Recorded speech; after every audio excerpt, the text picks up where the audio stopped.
مسلمان، آؤ قرآن مجید کیا کہہ رہا ہے؟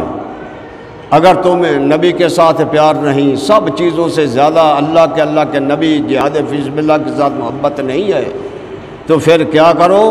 فَتَرَبَّصُوا حَتَّى يَأْتِيَ اللَّهُ بِأَمْرِهِ، پھر رب کے عذاب کا انتظار کرو۔ اب یہ جو آج کل ہمارے اوپر کافر مسلط ہیں، کافروں کے ہم غلام بنے ہوئے ہیں، کیوں؟ اس لیے ہمارے اندر ایمان ہی نہیں رہا، ہمارے اندر ایمان کی کوئی شے بھی نہیں ہے، صرف زبانی کلامی ایماندار ہیں۔ اگر ہمارے اندر کوئی ایمان کی چیز ہوتی تو ہم دنیا کے قانون کو ٹھوکر مار کر پھینک دیتے، جو دنیا کے بنا ہوئے قانون ہیں انہیں پھینک دیتے، ان کی پرواہ ہی نہ کرتے، ان پر پیشاب کر دیتے۔ ہم قانون کون سا راج کرتے؟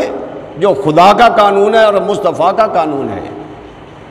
اگر کاش کہ ہمیں نبی اور خدا کے ساتھ پیار ہو جائے تو یہ چیز ہے، اور یہ ایسا خدا کا قانون بنایا، بھئی بندے کا قانون بنایا کجا اور رب کا بنایا ہو قانون کجا؟ رب کے قانون کے ساتھ کوئی قانون مل سکتا ہے؟ جو بچپن سے لے کر قبر تک ساتھ دیتا ہے، ہر مسئلے کو حل کرتا ہے، اس کی تو کوئی پرواہ نہیں ہے، لیکن بندوں کے قانون کو لیے پھرتے ہیں، کبھی ان میں ترمیمیں کرتے ہیں، کبھی کھینچ کر ادھر لے جاتے ہیں، کبھی کھینچ کر ادھر لے جاتے ہیں، اور پھر ذلیل و خوار نہیں ہوگے تو اور کیا ہوگا؟ ٹھوکریں کھاتے پھرو گے، ان کے در پر پڑ رہو۔ اعلیٰ حضرت فرماتے ہیں ٹھوکریں کھاتے پھرو گے، ان کے در پر پڑ رہو۔ قافلہ تو اے رضا اول گیا آخر گیا، اگر تم ادھر ادھر کے قانون اپناتے رہے، اگر لوگوں کی غلامی کرتے رہے، ساری عمر غلامی کے اندر تمہاری گزر جائے گی، غلامی کے اندر گزر جائے گی، تمہیں کبھی عزت راس نہیں آئے گی، نہ دنیا کے اندر، نہ قبر کے، نہ میدان معاشر کے اندر۔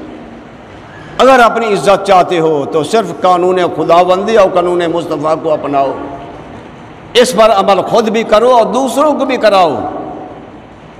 جن لوگوں نے قرآن کے مطابق فیصلے کیے، قرآن کے مطابق چلے، حدیث مصطفیٰ کے مطابق چلے، آج بھی ان کا نام زندہ ہے، ممبروں کے اندر ان کا نام لیا جاتا ہے، عزت و وقار کے ساتھ نام لیا جاتا ہے، دنیا کے اندر بھی انہیں عزت ملی، قبر کے اندر بھی، میدان معاشر کے اندر بھی انہیں عزت ہوگی۔ کیوں؟ وہ رب کے ساتھ وابستہ ہو گئے، نبی کے ساتھ ان کا تعلق ہو گیا، اور جہاد فی سبیل اللہ کے ساتھ ان کا لنک ہو گیا۔